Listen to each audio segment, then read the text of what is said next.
저는 오늘 여러분과 함께 주 안에서 행하라 이런 제목을 가지고 일을 나누고자 합니다. 골로새서는 율법이나 천사 숭배, 신비주의, 금욕생활과 같은 여러 가지 교회 안에 들어온 이단들로부터 교회를 보호하기 위한 목적으로 쓰여진 내용입니다. 2장 1절에서 2절을 보면 바울이 교회와 성도들을 위하여 애쓰고 힘쓰는 이유가 하나님의 비밀인 그리스도를 깨닫게 하려 함이라 이렇게 말씀합니다. 그리고 오늘 본문 6절에는요. 그러므로 너희가 그리스도 예수를 주로 받았으니 라고 말씀합니다. 골로새 교회 성도들이 듣고 믿고 받아들인 복음은요. 세상의 어떤 지식이나 종교적인 의식 중에 하나가 아니라 오직 예수 그리스도를 주로 믿는 믿음의 신앙이라는 그런 이야기입니다.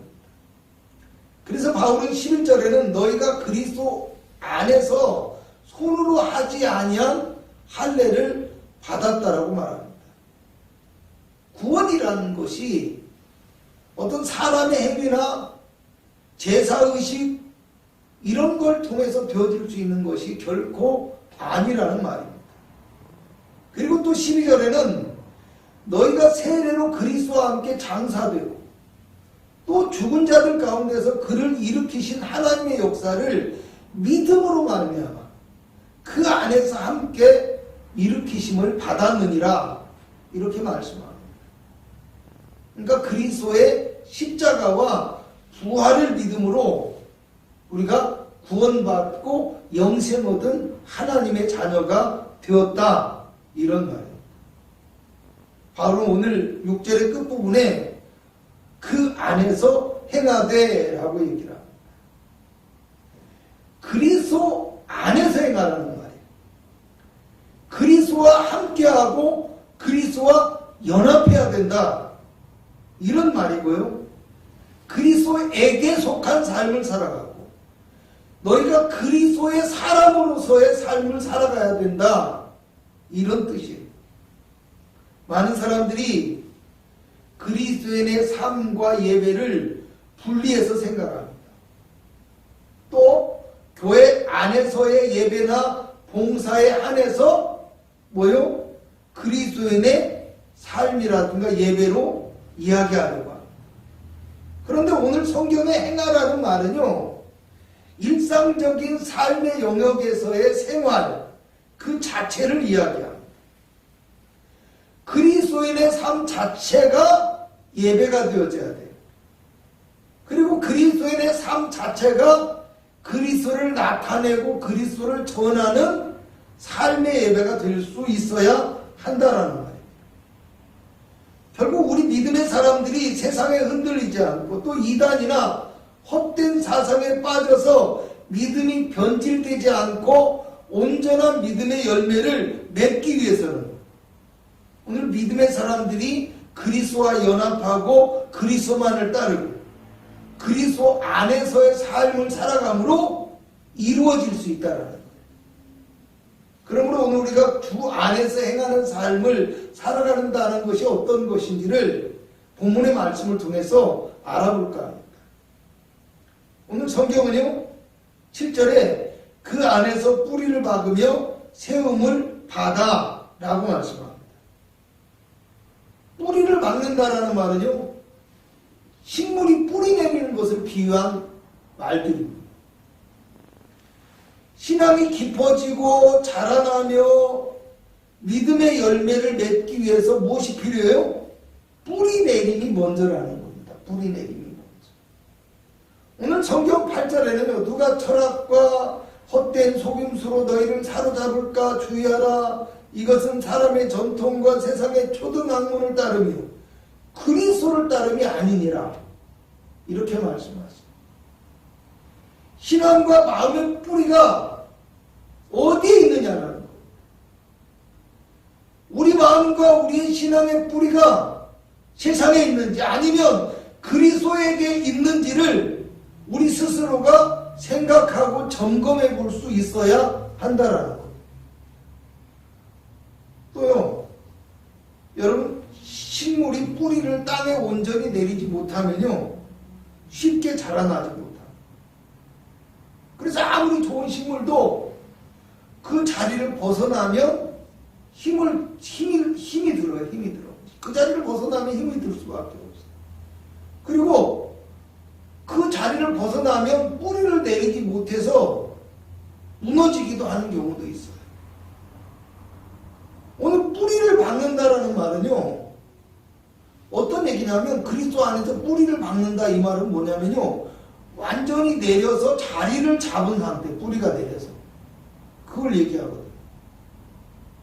믿음이 흔들리거나 세상과 그리스도를 함께 섬기는 연약한 상태가 아니라 그리스도 안에 완전히 잠긴 상태를 얘기를 합니다.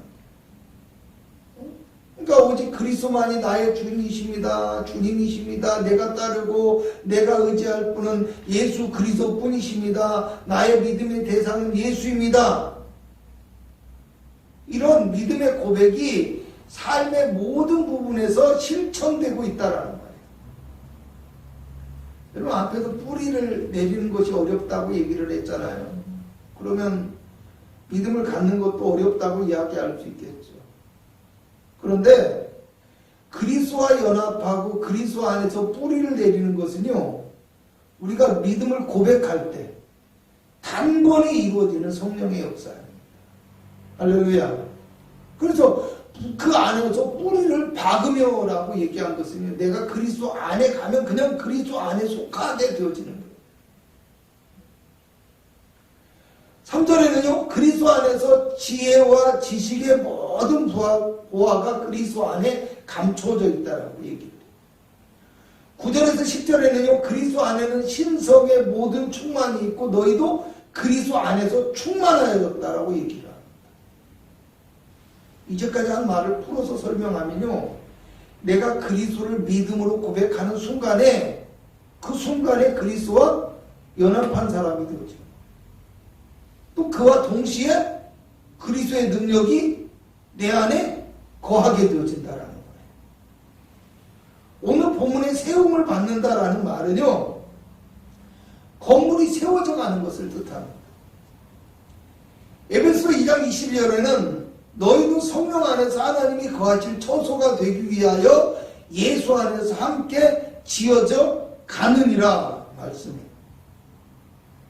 오늘 성경 1장 28절에 바울은요, 각 사람에게 복음을 권하고 가르치는 이유를 각 사람을 그리스도 예수 안에서 완전한 자로 세우기 위해서라. 이제까지 한 이 모든 말씀을 좀 더 쉽게 요약하면요, 내가 믿음으로 그리스도를 고백하며 내 삶에서 그리스도를 내가 선택하면 내가 그리스도와 함께 연합한 자가 되어지고 그리스도의 능력으로 살아갈 수 있도록 누가? 하나님이 붙들어 주실 것이라는 거예요. 그러므로 여러분, 오직 그리스도만이 내 삶의 주인이십니다. 그리스도만이 나의 힘이십니다. 이런 믿음의 고백이 저와 여러분의 마음과 삶에서 나타날 수 있기를 주님의 이름으로 축원합니다. 두 번째로 오늘 성경은 교훈을 받은 대로 믿음에 굳게 서라고 말씀합니다. 히브리서 13장 9절에 여러 가지 교훈에 끌리지 말라. 마음은 은혜로서 굳게 함이 아름답고 라고 얘기합니다. 또 고린도서 1장 22절에서 23절을 보면요, 너희를 거룩하고 흠없고 책망할 것이 없는 자로 그 앞에 세우고자 하셨으니 만일 너희가 믿음에 거하고 터 위에 굳게 서서 너희 들은 바 복음의 소망에서 흔들리지 아니하면 그리하리라. 이렇게 말씀하세요.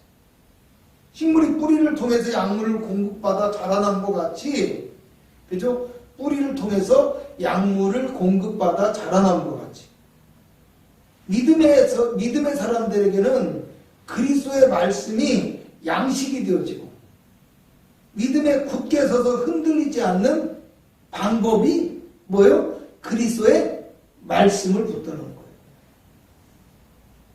오늘 우리가 받은 하나님의 교훈은요, 어떤 겁니까? 예수 그리스도의 십자가와 부활입니다. 맞죠? 예수 그리스도의 십자가와 부활. 오늘 우리 신앙의 성장과 믿음의 근거는요, 그리스도의 복음이에요. 그리고 그리스도를 믿는 믿음의 법 위에 우리의 신앙의 집을 지어야만 하는 거예요. 다른 것이 없어요. 믿음의 터 위라고 얘기할 수 있겠죠. 그죠? 그리스도의 믿음의 터 위에 우리의 신앙의 집을 지어야 돼요. 18절과 19절을 한번 읽어봅니다. 18절과 19절. 자, 시작. 아무도 꾸며낸 겸손과 천사 숭배를 이유로 너희를 정죄하지 못하게 하라. 그가 그 본 것에 의지하여 그 육신의 생각을 따라 헛되이 과장하고 머리를 붙들지 아니하는지라. 온 몸이 머리로 말미암아 마디와 힘줄로 공급함을 받고 연합하여 하나님이 자라게 하심으로 자라느니라. 아멘. 머리 대신 그리스도로 말미암아 그리스도와 함께 연합함을 통해서만 하나님께서 자라나게 하신다는 거예요. 그런데 사람들이 어떻게 합니까? 그리스도를 붙들지 않고 헛된 것을 붙들고 헛된 것을 의지하고 헛된 것을 경배하면서 살아가기 때문에 믿음에서 실패할 수밖에 없다는 거예요. 그러므로 오늘 우리는요, 그리스도의 이 십자가와 부활의 복음 이외에는 구원의 길이 어떤 구원의 길도 없다라는 이 진리의 말씀을 온전히 우리가 믿고 따름으로 세상에 어떤 유혹에 흔들리지 않고 믿음으로 굳게 서서 세워져가는 귀한 은혜가 있기를 축원합니다. 세 번째로 오늘 성경은 감사함을 넘치게 하라 이렇게 말합니다. 그리스도 안에서 행하는 것이 감사함을 넘치게 하는 것이라는 얘기예요. 제가 하는 말이에요. 사람이 눈에 보이는 것과 세상의 원리가 마음에 있잖아요. 그러면 감사하지 못하는 거예요. 왜? 여러분, 세상은 불공평해요. 세상엔 억울한 일도 많고요. 세상은 참 힘들고 어려워요. 그잖아요. 그러니까 감사가 나오지 않고 불평과 원망과 저주가 섞일 수밖에 없는 거예요. 그렇지만 하나님의 진리, 하나님의 약속이 우리의 마음 가운데 있으면요, 어떠한 환경 속에서도 우리가 그리스도를 바라보게 되어져요. 그리고 그리스도의 은혜에 감사하는 삶을 살아갈 수가 있는 거예요. 세상의 것과 비교할 수 없는 축복이 우리에게 예비되어 있어요. 그죠? 그리고 또 뭐가 있습니까? 이 땅에서도 내 능력과 처지만으로 보면은 실패할 수밖에 없고 실패할 것 같지만 하나님께서 나의 도움이 되어주시므로 내가 축복의 길로 인도함 받을 것을 믿기 때문에 그 믿음이 우리에게 있기 때문에 내가 감사하는 사람이 될 수 있다라는 거예요. 그래서 감사는요, 늘 얘기하는 말이지만 그리스도인의 삶의 열매이고요. 감사는 그리스도인으로 살아가는 삶 그 자체이야 합니다. 감사가 그리스도인의 삶의 그 어떤 삶 자체가 감사해야 된다라는 거예요. 그리고 감사는 믿음의 최고의 표현이고 가장 값진 예물이에요. 성경이 말하는 거예요. 골로새 3장에는요, 하나님의 백성들이 땅의 지체를 죽이고 하늘의 것을 쫓는 삶을 살라고 말씀하면서 15절에서 17절에 가면요, 너희는 또한 감사하는 자가 되라 이런 말을 계속해서 되풀이해요. 여러분, 본문에 넘치게 하라, 감사함을 넘치게 하라 그랬는데요, 넘친다라는 것은 물이 막 흘러서 넘치는 걸 얘기하네. 그 얘기는 뭐예요? 그리스도인의 삶에 감사는 삶의 일상이 되어지고 삶의 습관처럼 그렇게 되어져야 된다는 거예요. 골로새 4장 2절을 보면요, 기도를 계속하고 기도에 감사함으로 깨어있으라 이렇게 말씀하거든요. 이 말을 뒤집어서 생각한다면 깨어있는 성도의 증거가 뭐요? 감사라는 거예요. 그러므로 오늘 우리는요, 항상 그리스도의 십자가의 은혜를 감사하는 사람이에요. 세상과 삶이 비록 힘들고 어려울지라도 하나님의 구원의 은혜를 감사할 수 있어야 되거든요. 또 이 험하고 힘든 세상 속에서 하나님이 내 믿음을 붙들어 주신 것, 이것도 감사해야 돼요. 또 나아가서는요, 하나님께서 나를 붙들어 주시고 나를 인도해 주셔서 반드시 험한 세상 속에서 나를 축복의 길로 인도하시고 은혜를 베풀어 주실 것이다. 이것을 믿음으로 인해서 내가 기도할 때 어떻게 해요? 감사함으로 깨어있는 성도가 될 수 있는 거예요. 여러분, 결론적으로 말씀드리겠습니다. 디모데후서 4장 3절에는요 이렇게 말해요.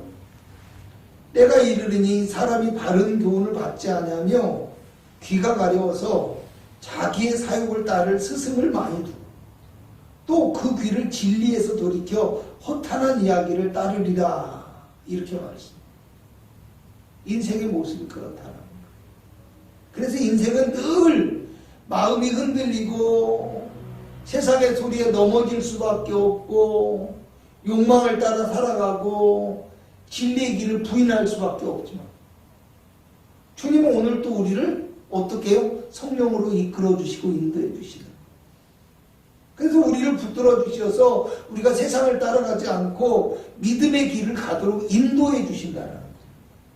그래서 우리가 주 안에서 살아가야 되겠죠.